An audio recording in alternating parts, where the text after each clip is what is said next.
Welcome to Campo and Joe. We appreciate everybody that tunes into our podcast, whether it's the 1010XL YouTube page, Facebook Live, which we're on right now, Joe C. from XL Primetime. You can catch me noon to 3 weekdays on the Superstation, and then Dave Campo. We always love the visit with our man, Coach Campo. You doing okay? I'm doing good. Allergies are getting me a little bit. I've never had allergies, but all of a sudden in Florida, I got them. I don't know what the deal is. Welcome to the humid Sunshine State. And I'm telling you, Coach, the pollen that is falling right now, that's probably what's getting you a little bit. But let me just say this. If that's the only thing that bothers me in my entire life, I'm going to be very happy about it. I'm happy to be here in Florida. Yeah. And that's the way it goes. Yeah, life is good. All right, now we're going to get into the NFL draft. Coach, former head coach of the Dallas Cowboys, longtime assistant in the NFL and the college game, and including some years right here, playoff years here in the city of Jacksonville. But I figured we'd start off with the man who was rooting for the Kansas Jayhawks in the national championship in college basketball. You were pretty excited. I was excited because, when I did the 3-year stint there towards the end of my career, I had an opportunity to watch some of the Bill Self's practice situations. And, he's a football coach coaching basketball. Right. And that really intrigued me. The way his practices were organized, I just became a real fan. And Allen Fieldhouse is nothing like it. So you go in there, you're going to come out a fan. It's unbelievable. And I've been a fan ever since. And so I was really excited for him. And I knew this was a special year because his dad passed away this year. For Coach Self, I'm very happy for him. And I'm rock chalk Jayhawk. He's all excited. I was giving him just a little bit of grief, though. I said, Coach, A, I took the points in North Carolina. B, I had him in a pool. I was really trying to win some cheddar. I came up short there. But then the other part of it was all the cheddar that they were paying players back in the day because, unfortunately, Kansas is still embroiled in a NCAA allegation controversy as to whether or not they're ever going to have to serve any sanctions. They're still sitting in the principal's office, and yet they're winning a championship. Yeah, and again, I think it's kind of universal. I think the NIL has kind of made it a little easier to function in this deal. But I go back, when I went to the University of Miami, this is how far back it goes. Now, this is 1989. Okay. Recruiting year, 1989. Right. I was the only assistant that did not have a in-state area. So Jimmy said it was right at the end of the Southwest Conference when they went down. So he sent me to Texas. And I was recruiting some pretty good guys there. And I'm not going to mention a name or the school. Okay. But one of the assistant coaches, when I first got over there, and you have to understand, I came from the North. Right. And there wasn't a lot of hanky-panky going on in the North. But, the reputation in the South was it's been going on forever. Whatever it takes. So this one coach said to me, Campo, what the heck is University of Miami doing over here? You guys don't have enough money to recruit in this area. So that's an example of how long it's been going on. And unfortunately, I think everyone likes the idea of no cheating. But in reality, it's being done all over the place. And they're not going to tell on each other. No. So the bottom line is, I think this kind of legitimized it a little bit with this NIL. Yeah. They're not going to tell on each other, and the player's never going to tell on the money that he received because then he's got to give it back and probably pay taxes too. Absolutely. He's not giving it up. Yeah. All right. Now, let's just leave that one alone, and we'll move on to some draft talk. Yeah, I don't want people to think now that I'm condoning cheating by any stretch of the imagination. I like to do it the right way. Yeah. I really do. I like there to be, like you said, name, image, and likeness is going to allow for a lot of things to happen and maybe level out the playing field a little bit. But the bigs are still going to get the big boys. That's just usually the way it goes. So we are counting down. We're basically we're in draft month. It's April. We're in that basic 3-week countdown coming up this Thursday when Jacksonville's going to make that number 1 overall pick. Are you any closer to saying it's absolute who they are going to pick number 1? Now, you throw your thought at me before I give you Tommy Mack's thought on this because he's got a question mark about that number 1 overall pick. Yeah, I think, at this point, I'm not sure that anybody knows absolutely other than the people over in that building. And I'm not 100% convinced that they are absolutely at that point. That phone is ringing. If there's, when you look at the number one pick, that's a guy that you have to feel really solid about, that he's going to improve your ball club and that he's the type of guy that you want in the building. Okay. And I think that's why you can narrow it down. For example, just to give you an example, between Hutchinson and Thibodeau, just those two guys, Thibodeau's probably a better athlete, pure speed athletic than Hutchinson is. But there's a question about his motor. Is it happening every time he walks out there? The commitment level, everything. What you want in the building, the character, a cornerstone for what you're going to start your career with. And this is really where Peterson is. He's looking for a guy that can come in and he can definitely improve the football team. He's going to start. Right. And he's going to be a factor in that locker room. When you look at those two things, if it's going to be a defensive end, then you're going to look at Hutchinson because he's everybody says safer, but I say the better opportunity to hit on all areas that you're looking for in a player in that number one position. So, from that standpoint, I'm going with Hutchinson. Yeah. So that you're saying talent and commitment to the game to do everything to make sure that you're the best at your craft. Right. All right. So we do all of our podcasts, including Campo and Joe right here. Tom McManus does one as well that I'm sure you can find if you scroll up and down either Facebook, Spielberg. Where can you find Tommy Mack? I hear the producer of those podcasts is a great guy. I think he's a good dude. He makes sure that Tommy Mack gets You can find them anywhere you listen to podcasts, Spotify, Apple, whatever. You can find them on YouTube, and you can find them on Facebook Live. Beautiful. See, so there and you go. 1010xl.com. Yeah, we're giving Tommy Mack a little synergy among our podcasts. So listen to this comment, Coach, as he leads off his podcast, and then you take it from there as far as what you think about it. This is his quote. If he's not Myles Garrett, if he's not Joey Bosa, if he's not Chase Young, then you can't take him number one, in my opinion. Okay. I don't think Russell Maryland, who we took with a number one pick, with the Cowboys back in the day, because we knew him from the University of Miami. We knew what he was going to be like, what he was going to be, that we were going to get the best of Russell Maryland every single day, and that everybody in that locker room was going to know it. We took him. If they have the same feeling, and again now, I don't know what they're thinking in the building. Right. And I don't know the character and all those things. When they put that board up there, they put up there, it's talent, character, medical.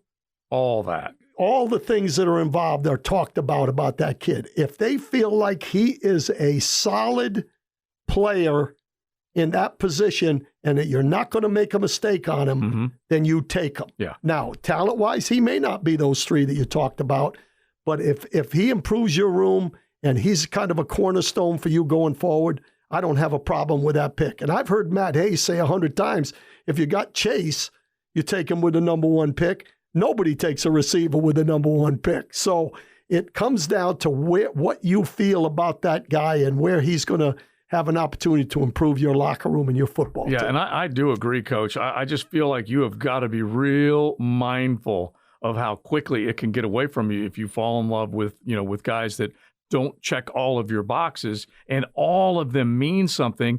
And this is not 7-on-7. You got to be able to put together an entire football team. Correct.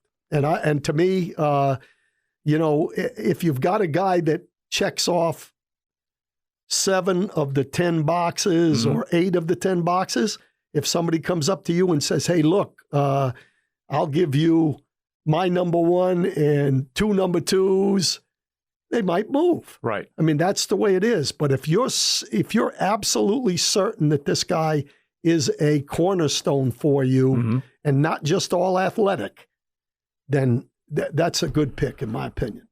And I think when we add all this together, and we're going to have a couple of more Campo and Joe podcasts when we get down to the nitty-gritty, a couple of more weeks before we get to actual draft week, will that opinion change? Like you said, you don't know exactly what they're thinking in the building, but do you think right here, right now, how close are they to committing to one individual. I think they're very close unless somebody jumps up and at this particular time. Let me just say this. I think they're close with the decision makers' minds. Okay. Okay. But what's going to happen now in the next 2 weeks is they're going to talk every player. You've heard me say that before. Yeah. And they're going to get every opinion from every player. And I talked to the guys in Dallas yesterday, and I said, how much has it changed since we've been there? And it's exactly the same. So I guarantee you the same thing is happening in Jacksonville's building. Right. They're going to talk every player. The trainer is going to be in there. The psychologist is going to be in there. Everybody's going to be in there, and they're going to watch a cut up on every player. And that board won't move much, but it's not 100% for anybody at this point. But I think they're very close to knowing this guy based on what the scouts have put up on that board. They had Aidan Hutchinson in for a workout yesterday. I don't really know how much they physically take the player through drills-wise. They don't. When they bring them. They really don't do anything. They don't. It's individual meetings with each coach, and it's just another tool. It's another information gathering situation. And a dinner maybe just to kind of figure out the personality. Get to know everybody. Get to know the owner will want to be involved with that guy. If he's going to be your number one pick, I guarantee you Shad Khan is going to meet with him. There's no doubt in my mind. Now, you told me you feel like they're getting closer to being 100% on this decision, but you also feel like there's still an Evan Neal component to that top spot. So let's at least hit this again. And the only reason I say that is that I don't have all the information on Aidan Hutchinson. I only know what I see and hear and watch a little bit. Those guys have all the information. Right. And so to me, I look at the positions that make your team the number one positions. Quarterback's number one. The next two are probably even, and that's offensive tackle, right, and pass rusher, except that the offensive tackles are the harder ones to find because those guys athletically, the big guys are not as athletic. Right. And a guy that can, handle those edge rushers that are pretty athletic are hard to find. So it wouldn't surprise me. I think they need the pass rusher personally. And I think the Cam Robinson franchise shows me they might feel that way as well. That's why I say Hutchinson, but it wouldn't surprise me at all if they would take Neal, especially since Neal has proven that he can play guard. Yeah. And maybe he comes in and plays guard, and then he's the tackle of the future going forward. It won't be a bad decision if they go there. It might be second-guessed mightily, but it won't be a bad decision. And I guess I'm coming away, and I still think they're going Aidan Hutchinson. But I think more than anything, if they were to go Evan Neal, this is telling me more about Aidan Hutchinson, actually, than it is about Evan Neal. It's telling me that they don't think he's the guy. Yeah, there's something there that doesn't make him the choice because, all these guys that do the prognosticating, most of those guys on the national scene have people that they talk to in these organizations. Yeah. And Hutchinson's name comes up way too many times to not have other guys telling them, hey, boy, we really like this guy. He's got this, and this. It may not be the guy that's pulling the trigger, but it's somebody in that organization that has an idea of what's going on in the minds of those decision makers in that building. So, that's why I say if they do take the tackle, then there may be something there that these, that they're hearing that it's not, that they're not here. Right. I'm looking through the depth chart, Coach, and I'm trying to figure out exactly how many Jaguars that they have right now that are solid starters, okay? And there's really no guarantee that they're all going to be starters going forward. I like to point out to everybody, they may be starters now, but they're starters on not such a good football team. Correct. They may not be a starter much longer if this new regime does their job and goes out and gets better players. But if I am going through the depth chart right now as we sit, with the free agent signings that they have brought into the building and then the draft picks from last year, I'm already at about 10 out of 22 that are starters that have come through the draft. Now we're going back to the Josh Allen draft. That's one of the last drafts where you do have starters right now. That's making an assumption that Cisco will become a full-time starter at the safety spot, that Tyson Campbell will become a regular starter. We know that he was in and out this past year. And then all the other ones, the Trevors, the Etiennes of the world. Do they need that many more draft picks out of this draft class to be instant starters? Well, and I can only go back to the Cowboys back in the day, and I don't think football has changed a whole lot. You know, we had a bad football team. We were 1-15. The draft picks that we made at that time became outstanding players for us, but a bunch of those guys did not start. The Stepnowskis, there were a number of those guys that it was a second year when they became starters. And so to me, you still are going to try to take the best players and you can't get enough good players. Right. That's the bottom line. And then let the proof in the pudding show where you're at. They may not take all 12 picks. They may move around. They may be able to move and move up and get guys that they really feel are definites. Yeah, I hope they wheel and deal a little bit. I really do, because with those 12 picks, just as an example, Walker Little, Cam Robinson, Jawan Taylor, they are all second-round picks for this football team. Right. One of them doesn't have a long-term deal, but he's got a tag on him in Cam Robinson, and one is fighting for his job in Jawan Taylor. We don't know where he's going to land. Right. But we potentially could have 3 starters if Jawan Taylor were to move inside and play guard. But I guess my point is that of those 3 draft picks in the second round, one is considered an absolute starter this year, and the other 2 are going to battle. You really don't know what you've got. And to be honest with you, you don't know what these draft picks that they just took last year are going to do. That's my whole thing is that they have a jump on us, in my opinion, from back in the day. Because even though this group that they took last year is not Doug Peterson's selections, I think if they hit on the first 5 and they make this football team this year after drafting and they're starters, then that was an outstanding draft. Because once you go through the first 4 rounds, it's a little bit of a crapshoot. Yeah. And to me, we don't know where those guys are at this point. So, you say that there could be some guys be starters, but you're still drafting the guys to try to be the best at that position. That's why you draft them.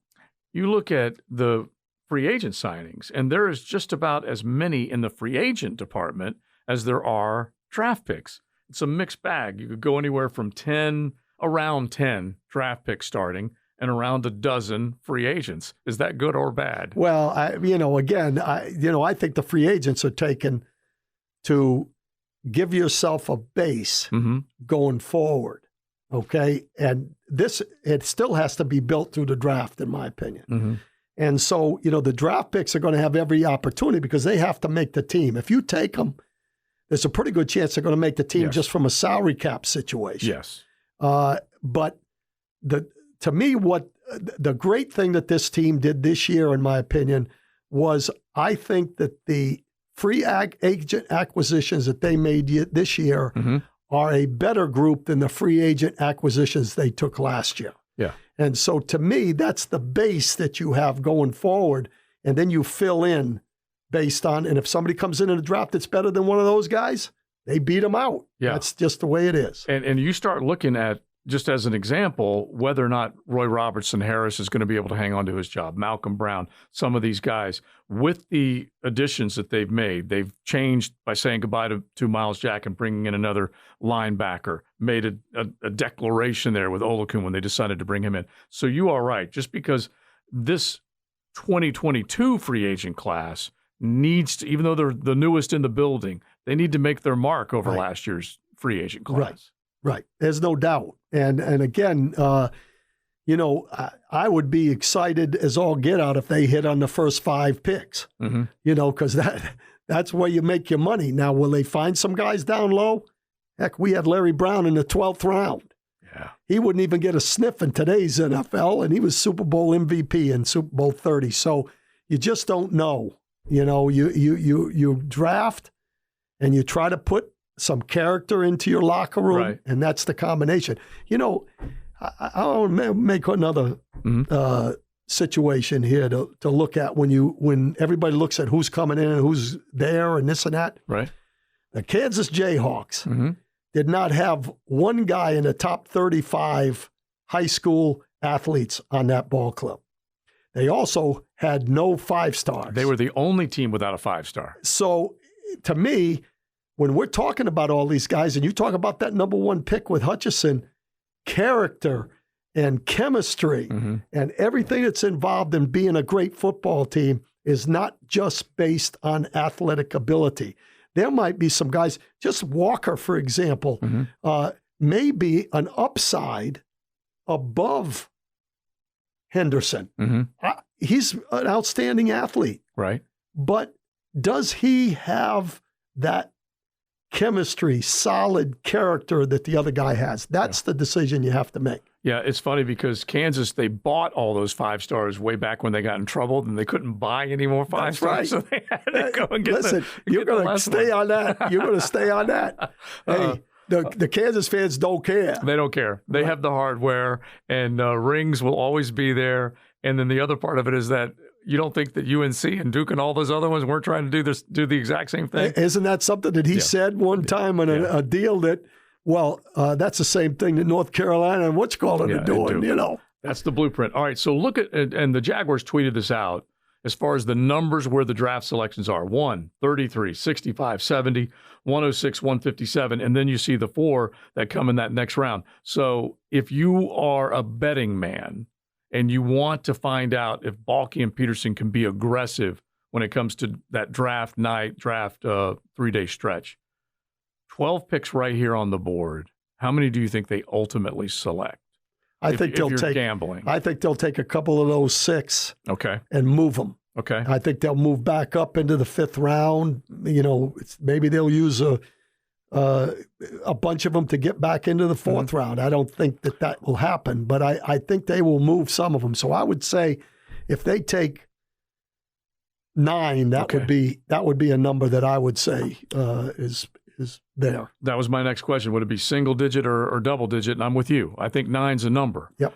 Is that if they can do something with those 6-round picks, they got 4 6th-round picks, 2 7th-round picks, and they could move back into the 4th round, something like that, or back into 3rd round, which would be Friday night selections. Yeah, and again, if they use a 4th round and something else to move back into the 3rd round, then they're going to use a couple of 6th to move back into the 5th round or the 6th into the 5th round. Right. That's where it gets a little pricey, but you better use that draft capital to get the best players. And as we wrap up, our week of looking ahead at the draft, Doug Peterson's not interested in a long, arduous process of building this franchise back up. Am I right in reading that? Yes, and that's why he took that many free agents. Even though they had to pay a little bit too much for it, he wanted, in his mind, the proof is in the pudding, what these guys do. But in their mind right now, the reason they paid those guys what they did was that they feel with that group and what they have there now, and with all the draft picks, they're going to have a solid base to get started. Right. Not to make the playoffs next year, but to get started into where they become respectable and where they can move from there with a little more, we want this guy, and this guy. Yeah. The Magnificent Seven, as I've named them, they are all expected to not just contribute, but be starter quality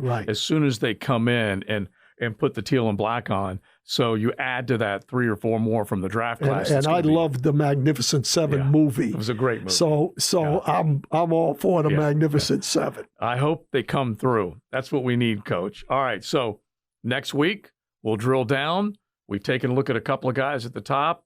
You still have some strong feelings about guys at the beginning of the 2nd round. Give them a teaser because you're looking at inside linebackers. You're looking at Quay Walker as one of your guys that you'll be breaking down. Who else are we looking at? Harris, a linebacker from Alabama, a really good player. And the receiving. Yeah, you got Pickens. You got Watson. I heard one negative about George Pickens, just more of a straight line That's runner. exactly what I was going to say. I've got that noted in my deal. Right. What do you think of that when you hear that? Again, it's dependent on what you want. I think that there are some people that feel like he is too much of a straight line guy. Okay. But he gives you the burst and the explosion and the acceleration and the deep speed. Yeah. To infect your ball club, and he's a big guy. Right. So I think that he's a definite candidate. I don't know whether the answer's out there definitively, but a guy 2 years removed from an ACL, he might get a little more bend, a little more ability. That's true. I think I don't think he's a bad route runner by any stretch of the imagination, but I think he is a straight line speed guy. Okay. All right. Great. Listen, Coach, always enjoy the visit. We'll do it again next week. A little Campo and Joe podcast. Don't forget, you can download it. You can listen wherever you are looking for podcasts, or make sure you check out the 1010XL YouTube channel. Joe C., Coach Campo. Rock Chalk Jayhawk, and go Jaguars. There he goes.